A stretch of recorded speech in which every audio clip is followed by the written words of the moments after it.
It wouldn't be Hollywood without a little drama. The breakup between the Rams and quarterback Jared Goff was, reportedly, a bit more messy than the two were letting on in public, with off-season trade ending a 3-year marriage between Goff and head coach Sean McVay that, at the time, seemed destined to last a decade or more.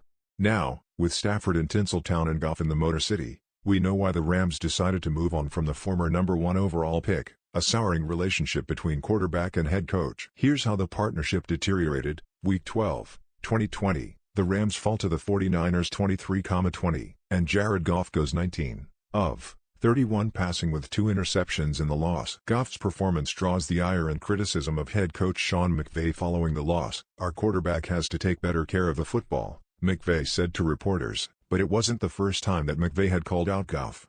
In fact, in front of teammates in the locker room before the press conference, McVay had chewed out Goff before, per reports. ESPN's Lindsey Terry details that McVay made it a habit of ripping into Goff on the sidelines, before and after games, with the head coach seemingly not caring about helping Goff grow and improve from that point. In fact, McVay's impatience with Goff grew to the point where he was itching to start quarterback John Wolford over Goff, something that came to pass in Week 17 in 2020 as Goff was recovering from thumb surgery. Following the Rams' ousting in the playoffs to the Packers in the divisional round, questions surrounded Goff's future as Los Angeles answer.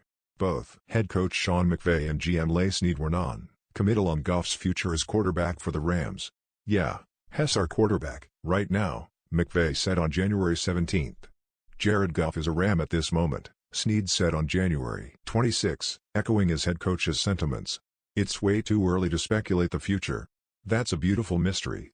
It wasn't much later, just a few days, on January 31, when the Rams and Lions agreed to a deal to send Goff 2 first-round picks and a third-round pick to the Lions for Matthew Stafford. Now, waiting for the deal to be finalized on the first day of the new league year in March, Goff knew it was time for a new beginning away from LA.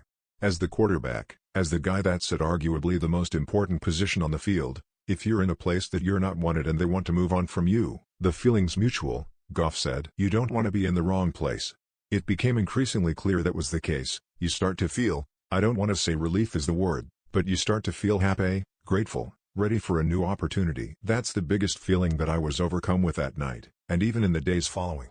Fast forward to Week 7, 2021, Goff is returning to Los Angeles for the first time since the trade.